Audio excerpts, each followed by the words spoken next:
this video is continuation of the concept that we are actually elucidating in the previous video. So without seeing the previous video, please do not try to see this video. Just take 15 minutes of yours and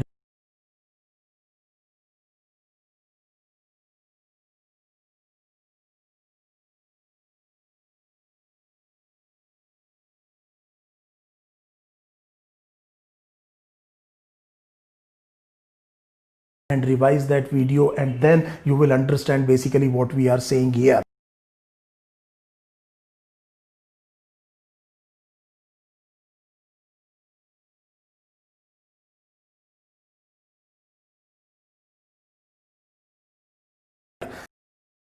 So just to recap, so we are studying what is called as properties of genetic material, this subsection of your NCERT textbook, which is 6.2.2. So what we were saying, that we have proved that it is the DNA and not protein that is the genetic information molecule by Hershey and Chase experiment. And now we will compare on certain parameters DNA versus RNA, and will derive inferences from that. And these parameters, as discussed in the last video, were: number one, the genetic informational storage molecule must be able to make a replica of its own. That means it must have a capability of replication. It must be chemically and structurally quite stable. But on the other hand, there must be scope of slow changes. This is very, very important for drive the natural selection and hence organic evolution or descent with modification. And very, very importantly, it must be able to express in the form of Mendelian traits or Mendelian characters, so that nature is able to select them. So these are the various things. And as I said in the end, that this is the flow of the genetic information in the living organisms. The storage is in DNA, then the transcript that is formed is RNA, and this language is translated into proteins. And we are going to compare these three molecules on these characters separately. Now please understand very important things here. So let us take the first property. The first property is that it must be able to make a replica of its own. So before telling you this, let me remind you something. The Watson and Crick model, the DNA double helix model given by Watson and Crick, was a very simple model. And science follows principle of parsimony, which means that simplicity is beautiful. So if you can explain something very simply, then probably you are right, and actually you know the subject yourself. So Einstein once said that if you are not able to explain something in very simple terms to other people, then probably you do not understand it yourself. So considering this, what I am trying to reinforce here is that the model of DNA proposed by Watson and Crick was able to explain the semi-conservative mode of replication of DNA. And therefore, please understand, there was one more statement given by Watson and Crick themselves, that it has not escaped our notice that the model of the DNA that we have proposed immediately tells us that what will be the mode of its replication, and that mode of replication is semi-conservative, which was actually proposed by Watson and Crick. And they've got so much recognition for this simple model because their model was capable of explaining the mode of replication of DNA, which is of paramount importance for a genetic informational molecule. One more thing to understand here. So we know that there is complementary base pairing in the double helix of DNA. So you know that a purine base pairs with pyrimidine, and pyrimidine base pairs with purine, adenine with thymine with 2 hydrogen bonds, and guanine with cytosine with 3 hydrogen bonds. So what we are trying to say, that if one strand of DNA is ATGC and the two strands are anti-parallel, we know that this is 3' to 5', the other would be 5' to 3', that would be TACG. This is anti-parallel when read from the same side. One is 3' to 5', the other is 5' to 3'. We have already discussed it in much detail in the earlier videos. And there is complementary base pairing. So a purine base pairs with pyrimidine, adenine with thymine with 2 hydrogen bonds, and similarly here there will be 2 hydrogen bonds, there will be 3 hydrogen bonds, and 3 hydrogen bonds. So this is how the 2 strands are attached to each other with the help of hydrogen bond, and they form what is called as a base pair. So this becomes a base pair. So very important basic terms to understand the structure of the DNA again. Now what happens that if we replicate this DNA, we separate the 2 strands. So one was, if I remember correctly, if you look at here as well, so 3' to 5' would be ATGC, and the other was 5' to 3', this was TACG. And we know that based on complementary base pairing and anti-parallel nature, a new strand will be synthesized, which would be 3' to 5'. This would be TACG. We are using the rule of complementary base pairing, and here it will be 3' to 5' ATGC. The 2 molecules are identical to each other as well as identical to the parent DNA molecule, and each replicated DNA molecule has an original strand and a new strand, an original strand and a new strand, and this mode of replication is called as semi-conservative. This is possible because of the complementary base pairing and the anti-parallel nature of the 2 strands. One more important thing you must understand right at the outset here: whenever there is hybridization between nucleic acid molecules, so if there is DNA hybridization, or there is DNA RNA hybridization, or RNA hybridization, they will always follow the complementary base pairing rules and will always be anti-parallel. This has to be remembered right at the beginning. So please understand, if I attach a DNA and DNA 2 strands, they will be complementary and anti-parallel. If I attach DNA and RNA strand, this is hybridization in simpler term, then it will again be complementary and anti-parallel, and similarly RNA will be complementary and anti-parallel. This has to be remembered absolutely clearly right from the beginning. Now please understand that this DNA is a language of nucleotide, RNA is a language of nucleotide. DNA is replicated by a very important enzyme which is called as DNA dependent DNA polymerase. That means on the template of DNA you synthesize a new template of DNA, so we are calling it as a DNA dependent DNA polymerase. Similarly, RNA can also replicate itself. We already know that RNA is the genetic informational molecule of many viruses. So please understand, if it is the genetic informational molecule of many viruses, and viruses, if they enter into a host cell, because they are obligate endoparasites and start replicating themselves in the host cell, they need to replicate their genetic material, and RNA is also capable of making a replica of its own, again based on complementary base pairing and anti-parallel nature. So what we are saying, that with respect to this property, DNA can make a replica of its own and RNA can make a replica of its own. So the third one is protein. So what we are saying, that proteins are not able to replicate. So based on this first criteria itself, we can rule out protein as the biomolecule that may store the genetic information. So again, a reinforcement of the experimental deductions that we did, that protein cannot be the genetic informational molecule. We are again getting a clue, because a protein cannot replicate and the genetic informational molecule has to replicate. But what we will say here, that both DNA and RNA can act as the genetic informational molecule or the genetic material. So this is absolutely clear. So we have discussed the first point. So we are saying that based on this particular property that we are looking in the genetic informational molecule, we have deduced that it cannot be protein for the simple reason that it is not able to replicate itself, but it can be either DNA or RNA, as both are capable of making their own replica. I hope this is absolutely clear. So we have done the first property. Now we will compare these on the basis of the second property, which was that it must be structurally chemically stable. So now we are looking at the second property, which is stability.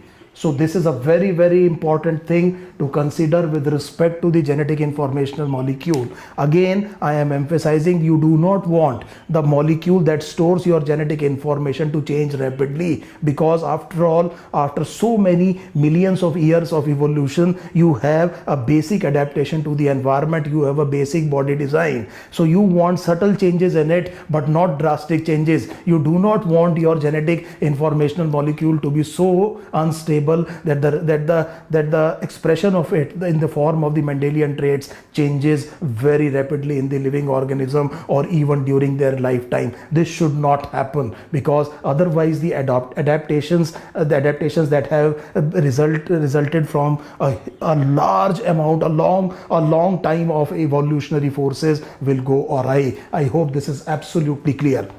So now we are looking at stability, and we have already ruled out protein, so we can safely remove protein from here and no need of writing the entire central dogma. Now we are comparing only two nucleic acids, the deoxyribonucleic acid and the ribonucleic acid.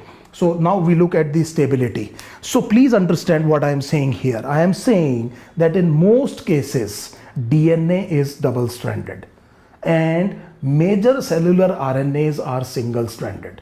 So again, I am saying most DNA would be double stranded and major cellular RNAs are single stranded, which means that I am not trying to say all DNA that are found in the living organism would be double stranded, or all RNA that is found in the living world would be single stranded. I am not trying to say that.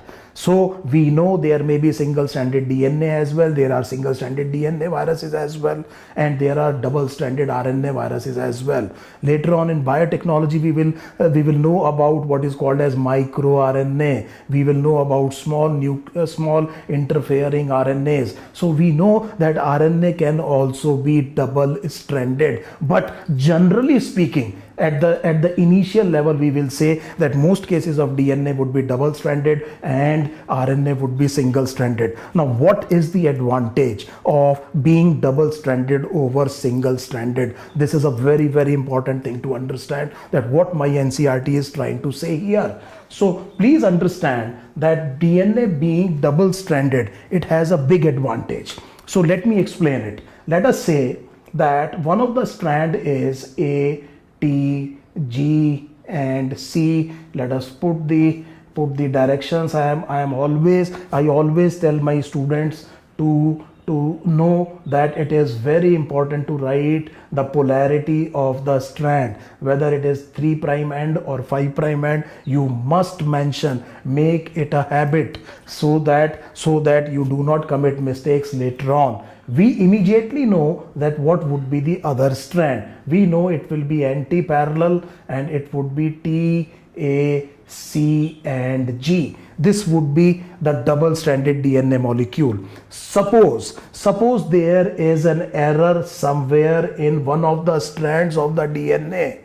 Now please try to understand, there is an error somewhere in one of the strands of the DNA. Then what is going to happen? You can match this particular strand with this strand, because you know that base pairing is complementary. So immediately you have at hand another strand which can be used to compare this strand which has undergone some change, and you can detect this change by matching these two strands, because they are complementary and you can appropriately repair them. This is called as matching and repair mechanism of DNA. So please understand, DNA being double stranded resists changes, and number two, it affords a mechanism that if at all there is a change, there may be a mechanism to actually repair that, and therefore you can understand the stability here. So you can understand the stability part here. So this is a very important line of your NCERT. So what I am trying to say is that let me see that what your NCERT says. So your NCERT says that DNA is able to resist change. It is able to resist change, as well as there will be a mechanism of a repair mechanism. Your NCERT says that you will understand them in higher classes if you read your NCERT well. So I have given you an idea. And if I extend this idea for one of the best students who is watching this video to understand this subject, please understand a very important advantage of sexual reproduction over asexual reproduction can be that when pairing of the homologous chromosome takes place, then again you can match and repair. So if there is a double-stranded DNA damage, then it can be checked with, because the two homologous chromosomes will come together at synapses and will form a bivalent, then again there can be a matching and repair that can be done. So this is how your NCERT is saying that it resists changes and affords something of a repair mechanism and hence stability. So, and another aspect of stability would be that when we did the Griffith experiment, there was a step where you killed the the smooth colony forming bacterium. Heat killed S cell, and even this heat killed S cell was capable of transforming a live R into a live S bacterium. So what will be the inference? Though with the heat the organism itself died, but not the material was damaged which was capable of bringing about the transformation. That gives you a very fair idea of stability of DNA as well. So if you want to separate the two strands of the DNA, that would be called as denaturation of DNA. You can use heat, but you will have to raise the temperature more than 95 degrees Celsius. You will understand this process in what is called as a polymerase chain reaction, where we will do gene amplification in the chapter of biotechnology. So that means if you want to separate the two strands, you will have to break the hydrogen bonds between them. You have to provide a lot of heat energy, and it has to be taken up to, say for example, 95 to 98 degrees Celsius. Then you will be able to denature them. So what we are saying, that DNA when compared to RNA is more stable. So on the basis of stability, because DNA mostly is double-stranded, resists changes, and we know that there is a mechanism of repair that is available more readily in DNA. And number 3, you have already seen that it is not easy to denature DNA. These parameters tell me the first point, that DNA when compared to RNA is structurally more stable. Number 2, so that means this is the first point regarding the stability. So we are now discussing stability and comparing DNA and RNA, and we have found that DNA with respect to RNA is more stable, and first of the parameters is this. So this is what I have explained. Number 2, please understand. So let us say if I recap your biomolecules chapter, and let us say this is HOH, and let us say HOH, OHH, HOH, carbon number 4, carbon number 5, and carbon number 6 would be CH2OH. So this is alpha glucose. So one more alpha glucose here. This is carbon number 4, this is carbon number 1, this is carbon number 1, this is carbon number 4. So here again you will have H and OH. You can do dehydration synthesis here. So you have seen the formation of the peptide bond by dehydration synthesis. So 2OH group, you can remove water molecule. You have seen that happens in the form of the lipids, the triglycerides and the phospholipids in biomolecules, as well as in the formation of the nucleotides. So please understand, whenever there is an OH group, it will make the biomolecule more reactive. So it will make the biomolecule more reactive and hence less stable. Now let us compare DNA with RNA on this regard. So if we look the structure of DNA and RNA on this particular issue, what we will find that DNA has a deoxyribose sugar. So let me make a ribose sugar that is found in RNA molecule. So this is OH, here it is HOH, again HOH, and CH2OH. This is ribose. Now this ribose sugar is found in RNA molecule, but I remove oxygen molecule from here, then we know this is 2' deoxyribose sugar, and this 2' deoxyribose sugar is actually found in DNA, and it makes DNA less reactive. We are already seeing that the hydroxyl group will make the molecule more reactive, and since RNA has a 2' hydroxyl group here, that will be more reactive. But because DNA doesn't have, instead it has a 2'